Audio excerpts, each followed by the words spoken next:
Okay, you guys, we'll now start chapter 14, the statement of cash flows. And I thought we'd start by looking back at our four basic financial statements. Three of those we covered in ACC 120, financial accounting. First, we had the income statement, where we calculate net income or net loss for the year. We'd take what we'd earned from customers for the year, our revenues, and deduct the cost incurred to earn those revenues, which we called expenses, and come to net income or net loss for the year. Then our retained earnings statement. Remember, when the business begins, the retained earnings balance would be zero. It's increased by net income and decreased by net loss and dividends. Those changes for the year are shown on the retained earnings statement. So we'd start with the retained earnings balance at the beginning of the year and work our way to the retained earnings balance at the end of the year. Our balance sheet listed assets, liabilities, and stockholders' equity accounts and their balances on that last day of the company's fiscal year. The fourth of your four basic financial statements is really not a managerial accounting topic at all. It's one of your basic financial statements. It's just it's probably the toughest of the four basic financial statements to complete, so they move it to the second course. And also can probably be used to make some management decisions as well, so that's probably the justification for putting it into this course rather than the first one. You guys, with a statement of cash flows, we're going to look at where did the business's cash come in from and where did the business's cash go out to during the year. Okay, so on that statement of cash flows, we have three sections. The first one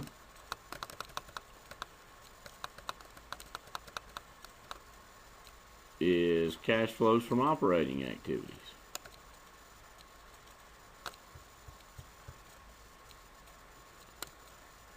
Okay.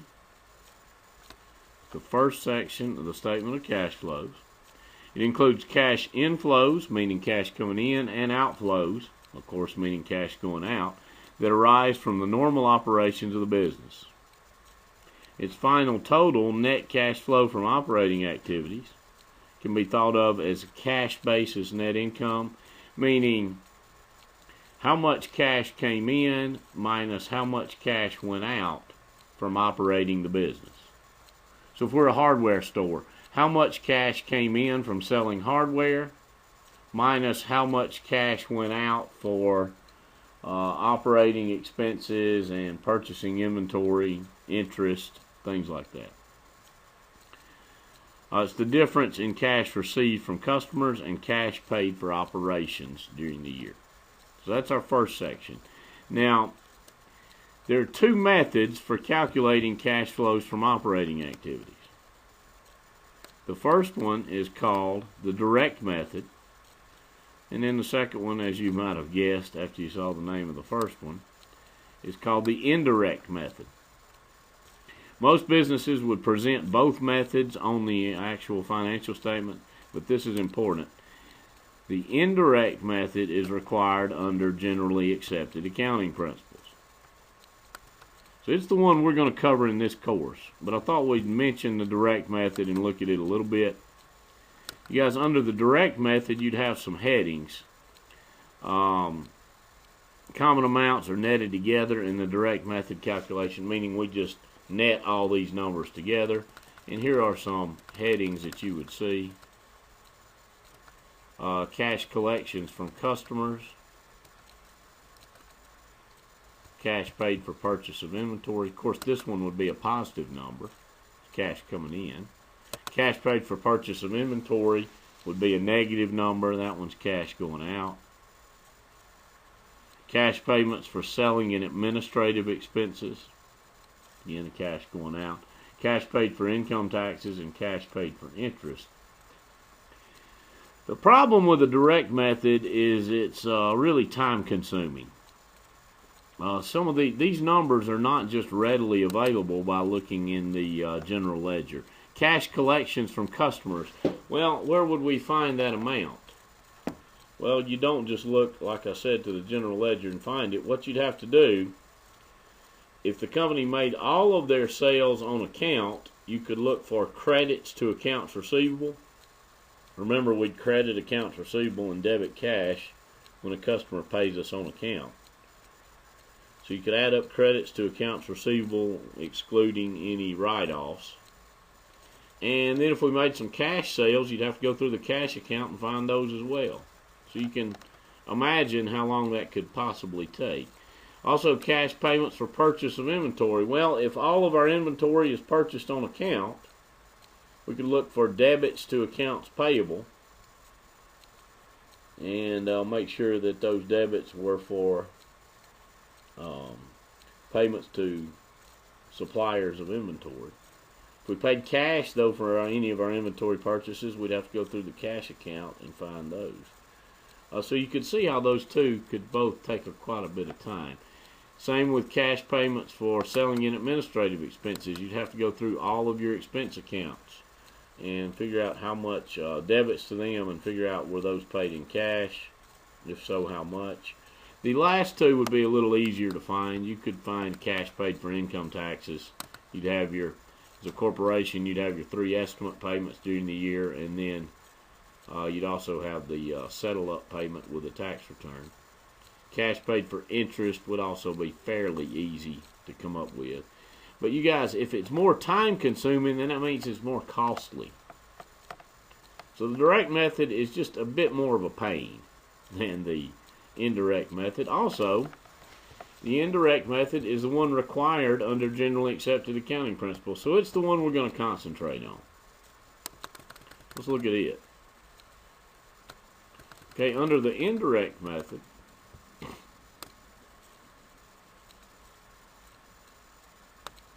calculations, I say, are as follows. We'd start with net income, or it could be net loss, from the income statement. And then we want to convert that really to a cash basis net income. Remember, this number is an accrual basis net income number.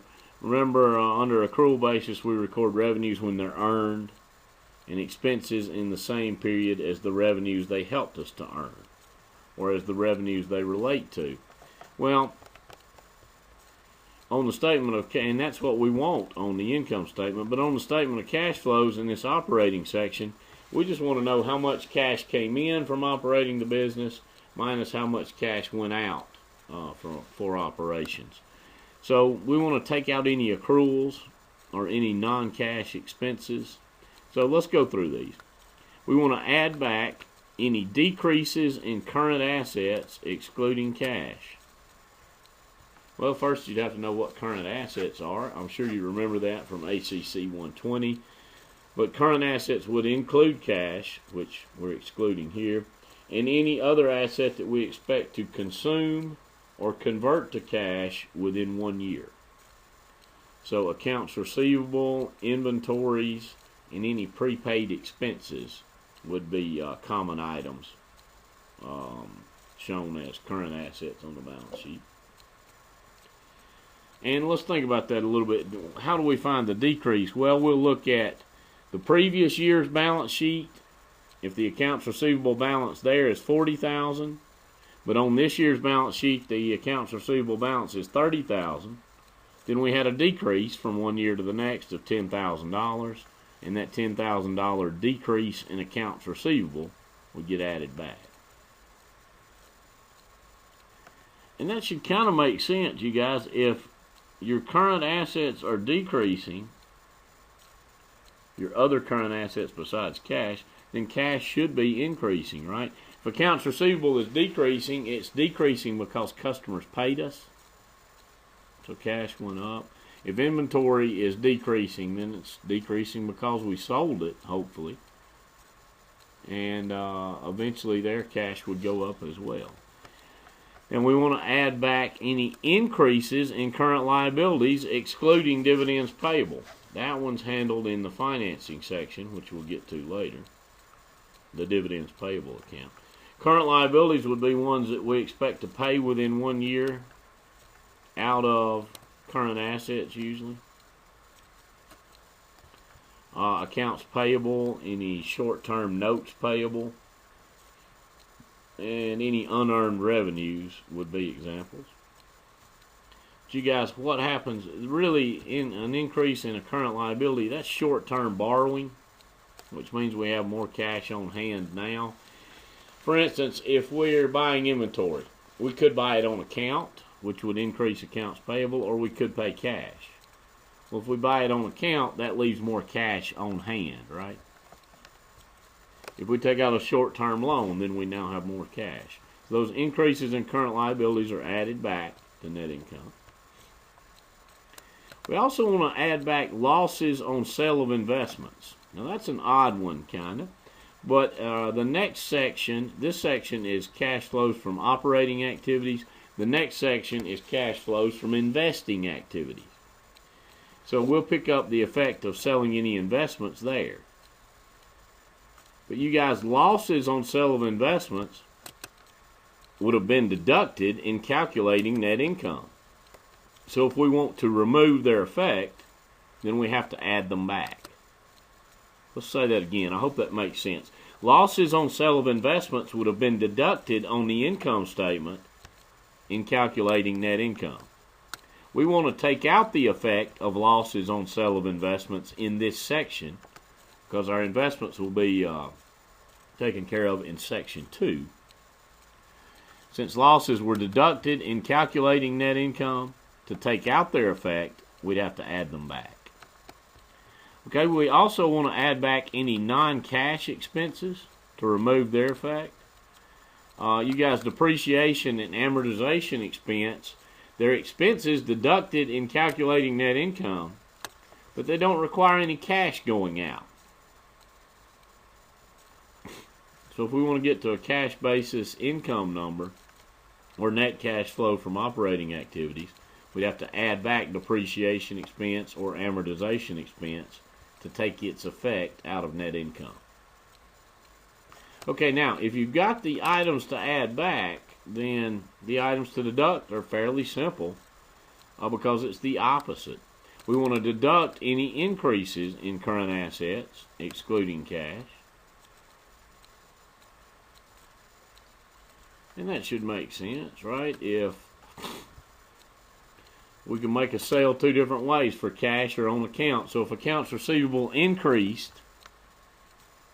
then for the time being we have less cash on hand than if we had made that sale for cash, right? If the inventory balance, another current asset, if it increased, well then we had to give up cash at some point to increase that inventory balance. Decreases in current liabilities, excluding dividends payable, which is handled in that third section, cash flows from financing activities, which we'll get to in a moment. You guys, if accounts payable or notes, short-term notes payable, if their balances decrease, then cash must have gone out, right? So those are deductions as well. There is no opposite of depreciation expense and amortization expense, so we don't have to worry about that one. But the opposite of losses on sale of investments would be gains on sale of investments. Same as up here with the losses. Those gains are added in calculating net income. We want to take their effect out of the operating section. Well, if they're added in coming to net income, to remove their effect, we'd have to deduct them. And we'd tally all that up. We get the net cash flow from operating activities. That's the total from section 1. In section 2, and I also included, remember the choice of the direct or indirect method does not change the amount of this number. So whether you use the direct method that we looked at first or the indirect method, which we'll use, it doesn't matter. You're going to get the same number each way. So if this number is 49,000, you'd get 49,000 using the direct method or using the indirect method. 2 methods of doing the same thing. I don't know, if you read a book or you listen to the audio book, right? It's really two methods of doing the same thing. If you walk to your friend's house, which is 5 miles away, or you ride in your car to your friend's house, which is 5 miles away, when you get there, you're at your friend's house, right? Two methods for doing the same thing, walking or driving, still get to the same point. Same thing here. And if you don't like my analogies, I apologize. I'll try to come up with some better ones. But just two different methods for doing the same thing. All right, what do we got next? I've mentioned this for this course. It should say we will only use the indirect method, which is required under generally accepted accounting principles. All right, the second section is cash flows from investing activities. Now this one's a little easier. It's the second section of the statement of cash flows. Here, we just look for any cash coming in from selling investments, and that would be a positive number or an inflow. And we deduct any cash going out to purchase investments. That would be a negative number or an outflow. Now, for our purposes on the statement of cash flows, buying or selling property, plant, and equipment is considered an investment. So buying buildings, land, equipment, or selling buildings, land, equipment, or any other asset in that property, plant, and equipment category, or fixed assets category, would be considered an investment. Also, things which could traditionally consider to be investments, like stocks and bonds, could also be picked up here as well. The final total of this section is called net cash flow from investing activities. So as long as it's a positive number, we'd say net cash flow used for investing activities if it were negative. Same in all the sections. All right, our third section is cash flows from financing activities. Really, corporations have three ways of financing operations. They can issue new shares of stock. They could issue corporate bonds, which you'll get into in some later accounting courses if you're an accounting major. Or they could borrow money from a traditional lender. Issuing new shares of stock, selling bonds to the investing public, or taking out a loan would all create cash inflows or cash coming in. Paying dividends to shareholders, paying principal payments on bonds, or paying principal payments on loans would all create cash outflows. Remember, interest payments would be included in the operating section. The final total of this section is net cash flow from financing activities, again, as long as it's a positive number. If it's a negative number, we change that to net cash flow used for financing activities in this case. I think this will be a little easier as we go through the problem. Let me mention this as well, you guys. If you have a negative number in the financing section, if this final number is negative, then that means we're either paying off loans, paying off bonds, or paying dividends, which is returning profits to our shareholders. That's a good thing, right? Paying off debt or returning profits to the shareholders. Those are positives for the business. So a negative number for this section is probably a good thing. All right, in the investing section, if we have a negative number, that means we've taken some of the cash of the business and reinvested it in the business. We hope that turns out to be a positive thing as well. So negative numbers in these two sections really are good indicators for the business. Here they're either paying dividends or paying off debt. Here they're using some of their cash to make additional investments into the business, maybe buying property, plant, and equipment to help them earn more revenues. But you guys, let's come back to our operating section. If this net cash flow from operating activities, if this number is negative, that's a really big red flag for the business. That means they lost cash from operating the business. They now have less cash from operating the business this year than they did when they started, right? It's a terrible sign for the business. There's a good chance they won't be in business in another year if that's the case. It's a really big red flag that they might go out of business. The theory is if they operated at a higher level next year, they just lose more cash. But you guys, when we finish this, we get the total from all three sections and add it together, or deduct it as the case may be. We'd have a total from Section 1, operating activities. Total from Section 2, net cash flow from investing activities. And from Section 3, net cash flow from financing activities. That total will be our increase in cash or decrease in cash for the year. Then we could add to that our cash balance at the beginning of the year and come to our cash balance at the end of the year. So that way you're able to check yourself at the end of the problem. And you'll see that in the one we work. Really, you guys, to do well with this one, these two sections aren't very difficult. But this first one, you really need to commit this list to memory. What do we add back to net income? What do we deduct to get this total? For some reason I like that back out there. Anyway, and now that I've made a few corrections to it, I'll update the file in your statement of cash flows notes file in Moodle as well. You guys, if you have questions, please be in touch, and good luck with this problem coming up. You'll see the videos for it soon. Thanks a lot.